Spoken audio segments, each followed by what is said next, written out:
it's Joanne again from Bulbale with the Welcome Home podcast. We are at the end of season 1. How exciting and what a blast and a journey it's been. I've saved a little treasure for our last one. I've got a lovely little lady here with me today. I want to introduce you all to. A lot of you will already know her. I'm going to let her introduce herself. Hello, So, Shannon. My name's Shannon and I'm from All Things Sen and I'm an independent SEND advocate and I'm trained and accredited to stand and represent parents in anything from a formal meeting all the way up to the first and upper tribunal, supporting all families with everything SEND. So let me just break that down for people who Yeah, are not of course. like in this arena. SEND, go on. What they stand for? So it's special educational needs disabilities. And we support children from 0 all the way up to 25, which are young people. We support with education, EHCPs, securing the right provision. And sometimes that can't be done unless you go to tribunal, which isn't nice for any family. I think a lot of families stop at that hurdle, don't they? It's like, well, we know we can't meet your needs and that's that. Whereas I think what your work is really and vitally important, isn't it? That you take that a step further and help the families. Definitely. And it's more so, my aim always is that when we take on a client, whatever that circumstance and situation is, that by the end of it, that parent feels confident and strong enough to challenge the system without any support from us. So just as much as we do the work, it's about training and supporting the family and the parents to be able to find that voice and understand that, you have got a say and don't be scared to use your voice and don't be scared to challenge, because at the end of the day, this is your child and people make decisions every day about somebody else's child and it's important that, the parent has their say. And that, unfortunately, is missed quite a lot. Where did this come from then? Mason. So I had Mason, who was my youngest little boy. Well, he's my eldest little boy. But he's now 9. He'll be 10 in February. He was born premature. And that's because I can't physically carry children full term. Oh, right, okay. So both my boys was prem. But Mason was born with complex medical needs. So he has chronic lung disease, metabolic bone disease. He spent a large amount of time in special care, and I kind of knew I was never going to leave that journey with everything was going to be fine. Mason was going to live this full potential life and everything was going to work. I knew that was never going to happen. I knew that something would come from all the pain and upset and everything Mason had gone through. So when he was around 18 months, he stopped eating. And he didn't eat at all, and Mason would go days upon days without food. I'd take myself for a day trip to the hospital to get him admitted, and they'd just say he'll eat when he's hungry, and that never worked. I actually rang social services on myself and put myself on a voluntary child in need plan to safeguard him. And I walked into a CIM meeting with 13 professionals and said, you know what, you're going to take the last bit of dignity I've got and I'm begging you now, if you don't help my son, I'm going to wake up one day and he'll no longer be here. So how long had he gone without food at that point? So at the time he was on Pediasure peptide milk, which he'd drink orally through the dietitian, but sometimes Mason wouldn't even have that. So he'd been in and out of hospital, we'd been admitted for investigation, and at the point this specific hospital couldn't do anything more for Mason, so I asked for a transfer of care to Alder Hay. Right, and in all fairness, they've done amazing. Mason, he still has the tube fitted because he had to have a tube because he wouldn't eat. He still has the tube, but he does eat orally. And he's come on in leaps and bounds and he's amazing. But that's what set it off, that I had to learn the system and understand the system to be able to pull the professionals around Mason to say... So it's not just something you've studied and... learned about this. You've lived it, haven't you? It's actually a lived experience. Yeah, every day. And it was hard. And I was 20 at the time. Wow. 20 and a 40. And I won. And I did that alone. With support from my family. Yeah. But nobody could understand what I was going through. Nobody could understand what it was like. Everyone would say to me, it's fine. The professionals know. And Mason will get specialist school and... Nobody understood that if he didn't get specialist school, I'd have to fight it in court. Yeah. Nobody was going to come and give it him. So to be able to pull them professionals on what they was doing wrong, I had to learn their job. And that's exactly what I did. So for 2 years I did it unpaid, getting experience and become a safeguarding governor. went after he accredited, and then set up All Things Sen and built a team from it. Wow. So how many people are in your team? Got a team of 4 now. Wow, So that's I have good. myself, I have my assistant manager Catherine, and then I have 2 admin staff. Brilliant, Be lost isn't without it? Catherine. She's amazing. She's my right-hand woman, which I'm sure you've got one, John. Yeah, I've got a few of them. Have yeah. you? Well, mine's my daughter mainly. She does most of the stuff at the home. Does she? The day-to-day managing Yeah. and things, yeah. But That's you good. need a good team underneath You do, don't you do, Holding you especially up and- when it's demanding, which I'm sure you're in demand a lot. Yeah. Because I see it all over social media. But There's it never a is. switch off. There's not. And it's when, and I'm sure you'll agree, at 10 o'clock at night and you've got that family member messaging on Facebook and they're at crisis point, you can't just ignore No, them. you can't. You know, you've got to step in, because if you don't step in, you know yourself, no one else is going to step in for you. And that's the saddest part. So how is Mason now? He's great. He's brilliant. So he attends specialist school. He loves, well, he doesn't love school. That's a lie. That's a lie. I'm not even. Not it is many a lie. kids No. love school. He do used they? to love school, but at the minute he's having a little bit of a moment. I hope he will return to loving school. But he's brilliant. He's just been diagnosed with another diagnosis called EOA. I'm trying to get round that. I don't know much about that, so I wouldn't Go on, you'll like have to to tell me. comment. So I can't even say the word of it, Joanne. It's that long. Right, okay. What does it entail then? It causes narrowing of the esophagus. Right, okay. So we're trying to manage that and So understand possibly that. an actual physical cause for the troubles that he's had. Oh. And it's a shame, really. But he, you know, every day he gets up laughing, smiling, living his best life, and he's car mad, car crazy. Oh. Honestly. So then you've got another son. I've got Graham, who is my youngest. Graham is 8 years of age. He attends mainstream school. He does have Sen. Graham isn't aware of it, though I haven't had that conversation with Graham and said, you know, we're going on pathway and we're doing this, because I don't want Graham to know about it just yet until I know. Just because Graham's a very different child. He's very mindful of what other people think and say, and he's a very much people pleaser. That's the world we live in now as well, isn't it? And it's sad. So we try and, you know, keep everything the same for Graham and don't let him know that, you know, we're seeing these people and we're doing these things. But he loves life. He does not care, that child. He's my child. You can guarantee if you don't want it saying, my Graham's going to say it for you. And he'll grass you up for anything. If you've said something you don't want anyone to hear, he's grassing you up and he's not bothered at all. And he'll take great pleasure in it, John.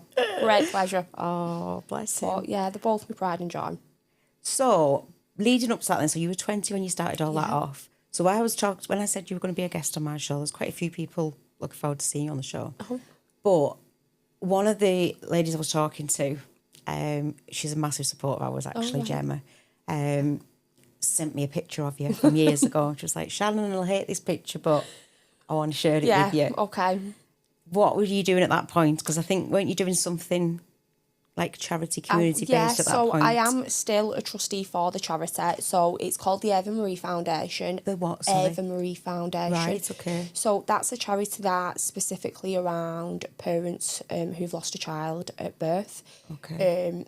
My previous manager, Dan, and I'll forever love Dan, he gave me a chance when no other company would, and Mason's needs were complex and I couldn't work and I just needed something for myself.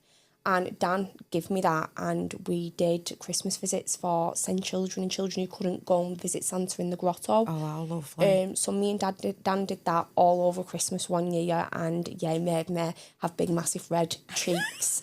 There is a gorgeous picture of you. Yeah, and because I'm We'll see it short, on the screen. I proper look like, you know, an elf. But it's actually work job, because that picture, my kids think I work for Santa. So on a night, they think I go to the North Pole and help create the sort. Listen, brilliant. Never mind, you naughty elf. You'll tell him firsthand. I'll tell it won't him. I'll get him on the phone. I'll tell Santa. Yeah, and the kids go around telling everyone, my mum's an elf. My mum's an elf. And they're like, yeah, I'm an elf. But it works. It's brilliant. It's fab. But yeah, I can't believe Gemma's going to have words tonight. I'm going to have words. Gemma, you've had it. Yeah. I think it's a gorgeous picture, Gemma. Yeah, you would, Joe. You definitely would. No, not for me. But yeah, Gemma's fab though, so she does meets and treats, doesn't she? She does. Every so often she'll come down and say, I've got an extra Costco cake from this buffet. Do your guys, the members want to eat it? And she'll bring it off for us. And fab. She's donated Christmas dinners and Yeah. different things for raffles. She's fab. She is brilliant, lovely. and she's always, if I ever need anything, she's there. She's brilliant. I do love Gemma. She does, and she's always telling me about you and how amazing you are. But yeah, she's one of your biggest supporters. I will give her that. 100%. Yeah, she definitely is. She's fab. So I'm trying to think now, because when I did say that you were coming on, different people were like, "Oh, you do know Shannon. Everyone knows Shannon." And I have actually never met you before, have I? No. Even though we both both live in Pye, you know my children, don't you? And different relatives. And we've never met. But I've never met you. No. Well, we have today now though, so it's the first time. But I think we can probably put our heads together and do some work together. We definitely could. We definitely could, and I think we've discussed that already, Jo. And I think we had a little quick conversation at the start, didn't we? When we were trying to make conversation. And I think it'll be good. I do think it'll be good to take off. There'll be some exciting things coming up. Yeah. Watch this space, people. Definitely, and especially because I don't like to work with other companies that their initiative and their outreach doesn't really align with what mine does. And I feel like, Bold does do that. Bold does align with what All Things Sen does. You do direct payments, you do everything around that, and it's a really good thing. And I'm in awe of what you do, John, and the support you give out, because without that, I do education, and after education you kind of left. Yeah, a lot of old parents really struggle. You left, and no one's coming to support you. Yeah, and you've stepped in, and you've done that for a lot of families. And you should be really, really proud of yourself and Bold. We are. We're very everything proud you've of what we do. achieved. Thank you, Shannon. You deserve the world and more. So obviously, a lot of the work you do. I mean, we're 16 plus. Yeah. All our members are 16 plus. You deal with a lot younger, as you said, like from birth, helping with different tribunals and things. What sort of things are you working on? So at the minute we are doing EHCP. So mostly we are currently in tribunal. We do take on, so we offer outreach to schools free of charge, and we don't charge for that. And that's where we will go into the setting and support the SEN team on how to read EHCPs.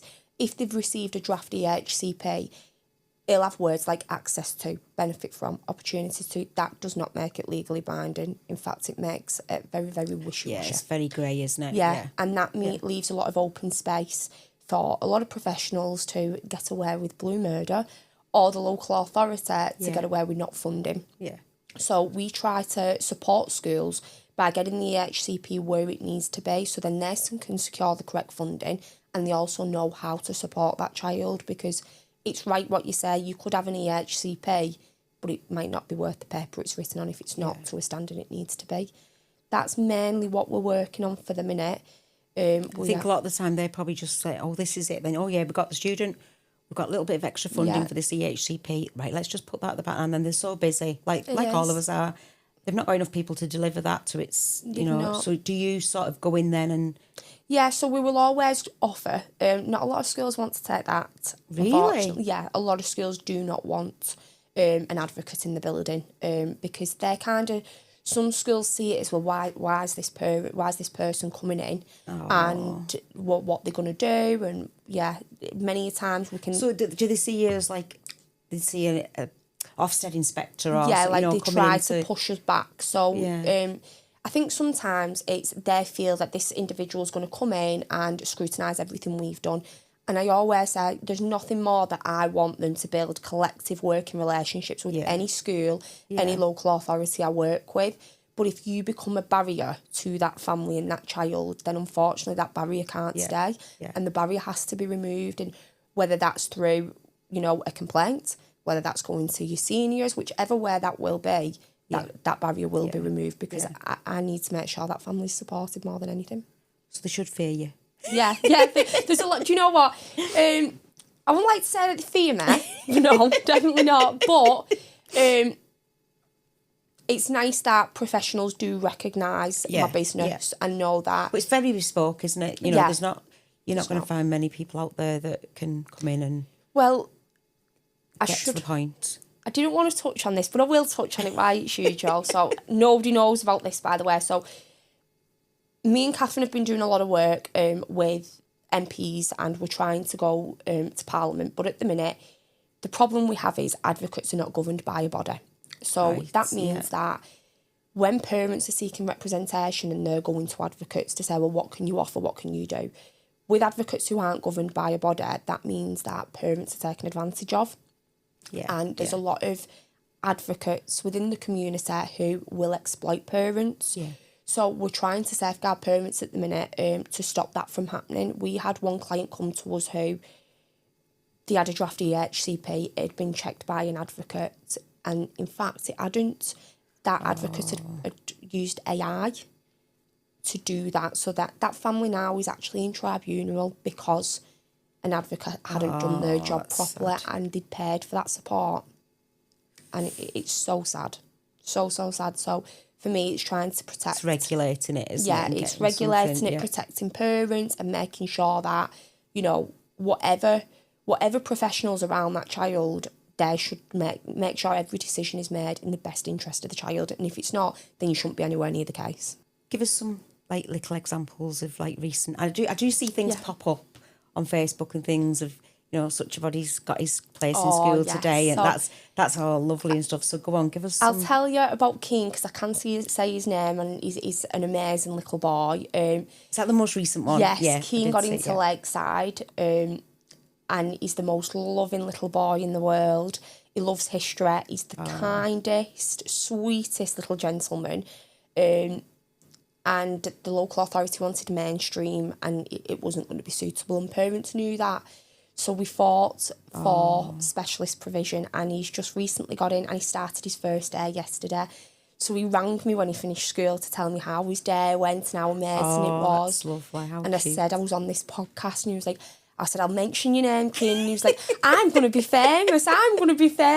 And I've just put his picture. She kept your promise, Keane. I did, Keane. See, I told you I would. And yeah, he's going to be on my website. So Keane holds a very special place in my heart, and he always will, because he was the first child that actually stood in his own tribunal and gave evidence to his own case. How old is Keane? Keane's 11. Wow. Yeah, Keane's 11. Well done, Keane. He's amazing. He's the most amazing little boy, and he smashed it. He sat in front of that judge and told him how he felt and made sure his voice was heard, and I'll forever be proud of him for that. Yeah, and it's a shame some children obviously are younger and aren't able to do that, and that it's just one of them. But the children who are able to do that, we do try and say, if you want to have your voice heard, we wouldn't love nothing more than you to be involved in your tribunal.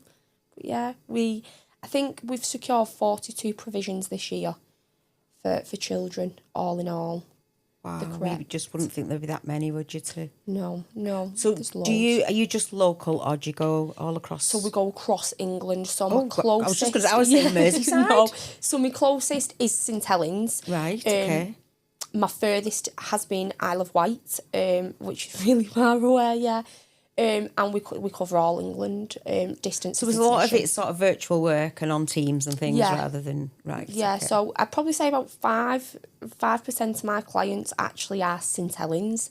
Everyone else isn't within the Northwest. They're further and further afield. But doesn't that just show you what the need is? That that there's a definite gap there in provision and... Well, you know, we have Sendias, well, in our local, in St Helens, it's IAS now. Yeah, that used to be partnership, didn't it? Yeah. I remember that from years ago. So we have IAS, Sendias, Embrace.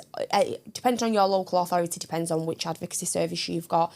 Now, they're all stretched and they're all turning families away.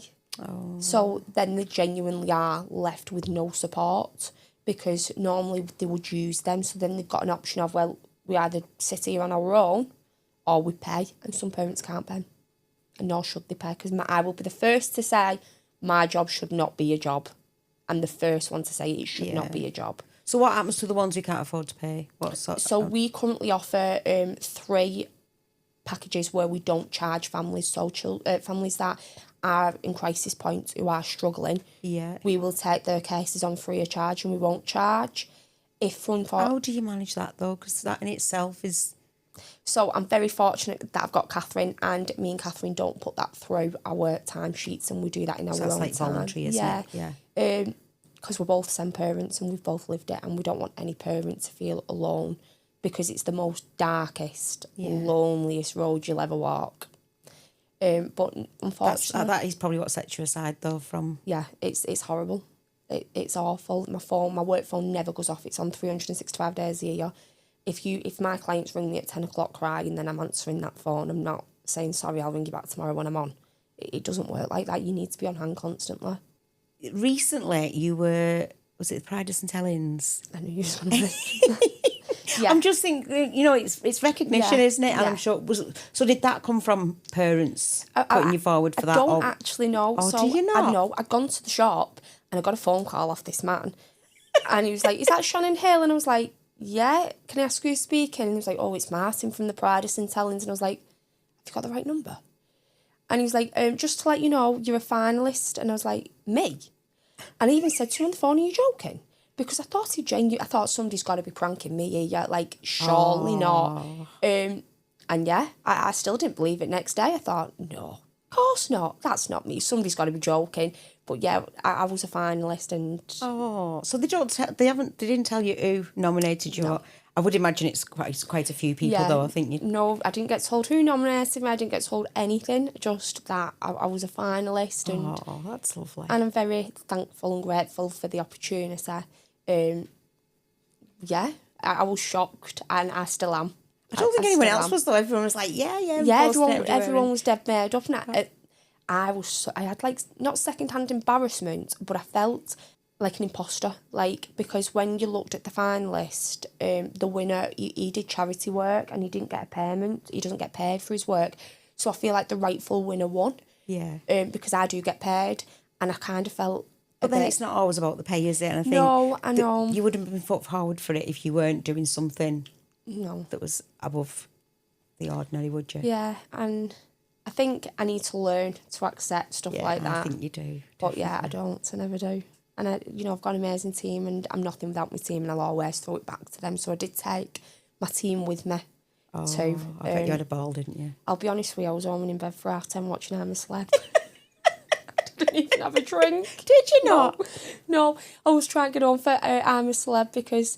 Do you know you can play it back? Yeah, and I'm such a sad person, me, Job. You can put it on the day after, or... I'm currently stressed because I'm like a week behind on Emmerdale and Coronation Street.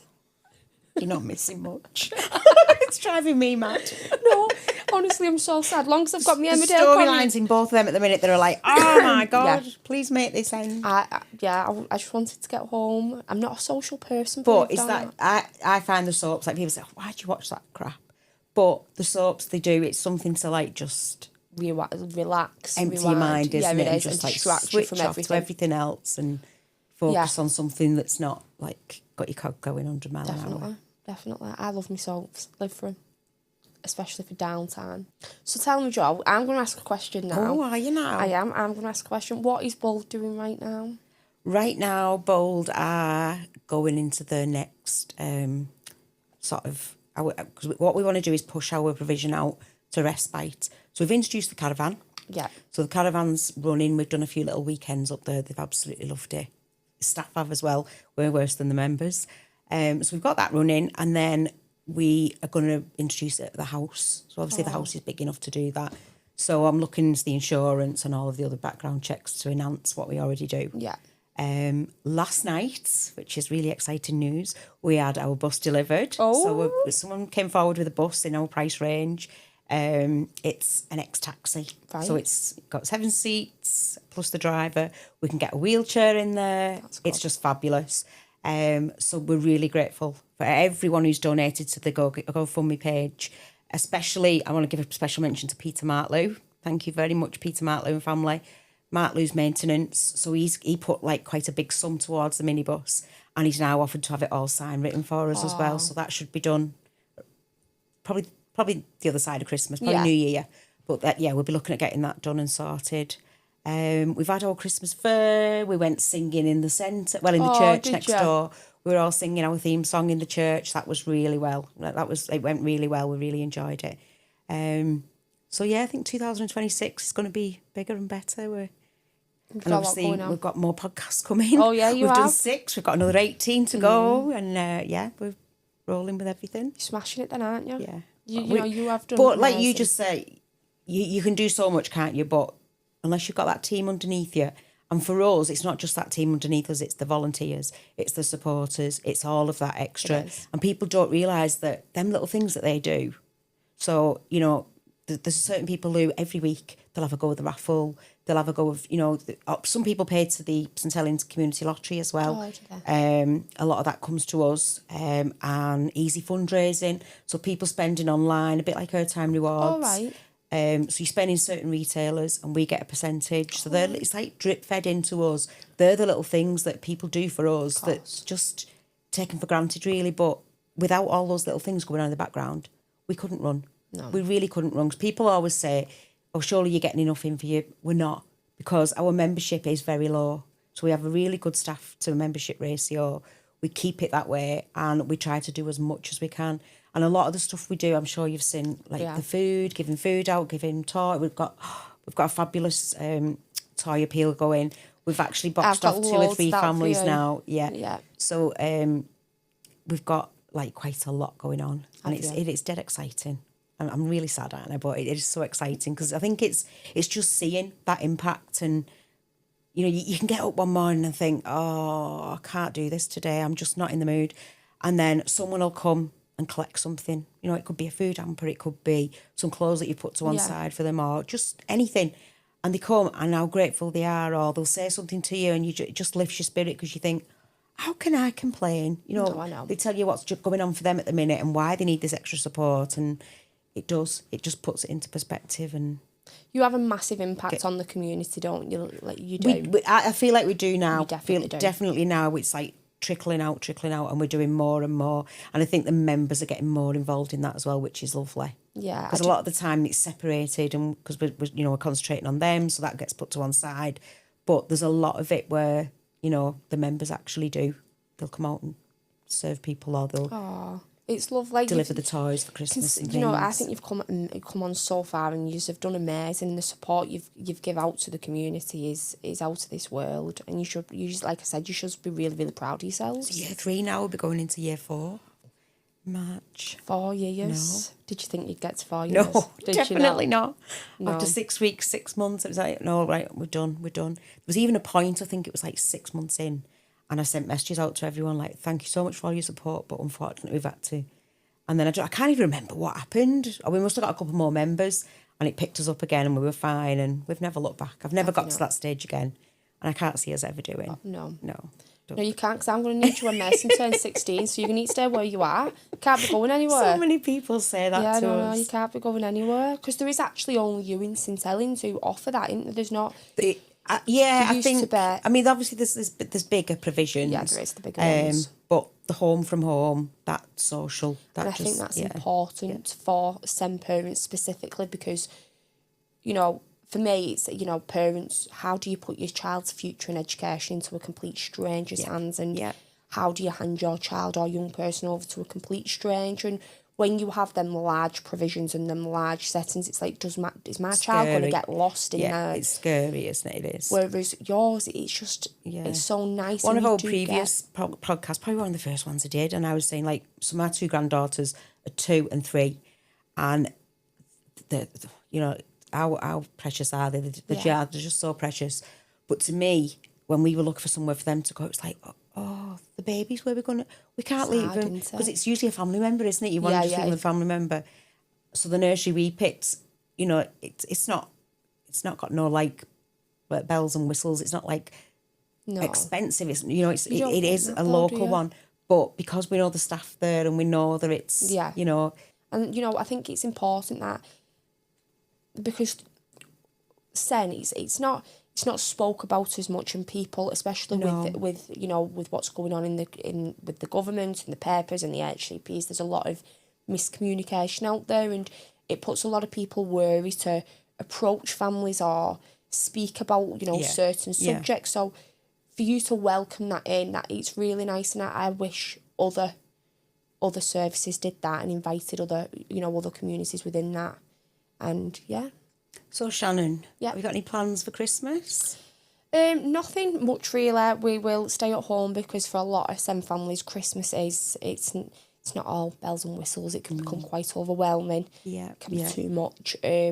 So it always ends in tears by 9 o'clock at my house. I can guarantee that's a lot for a lot of Sen parents. Yeah, it's definitely. a lot. But that's for me. And then in 2026, the plan is to concentrate on outreach for schools, because I feel like if we can get into schools and we can provide that support and help school settings, it will eventually feed through and support overall. But what have you got going on over Christmas? Christmas, we've got our Christmas appeal. Yep. So we've got tons of toys yet to give out. Quite a few families will be made up with all the stuff that we've collected. We've had some really nice responses, honestly, unbelievable. And then we're going to actually close the hub for Christmas. Oh, yeah. So we've never done this before. Every year we've been running, we've sort of like done the odd day in between and stuff.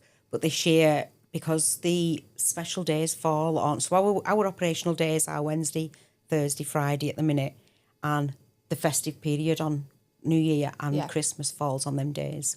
So we're going to close for 2 weeks. I've never done that before. Are you nervous? Yeah, I am a bit. Yeah, I'm a bit nervous, but I'm a bit like, what am I going to do with myself? Yeah. But I'm saying we'll close the hub. The hub will still be open because we'll still have Aldi collections, Lidl collections. Yeah, of course you will. All of the other things going on, and it gets quite intense. So like last Christmas Eve, the food that we collected was just like unreal. It was unreal. We ended up going to 4 different Aldis and collecting everything that was left over from the day, and we had to go like to the YMCA and we just had to go and like just say, can you please take all of this off us? So I'm hoping this year, because we know who needs support and whatever else now, we've got regulars that'll come along.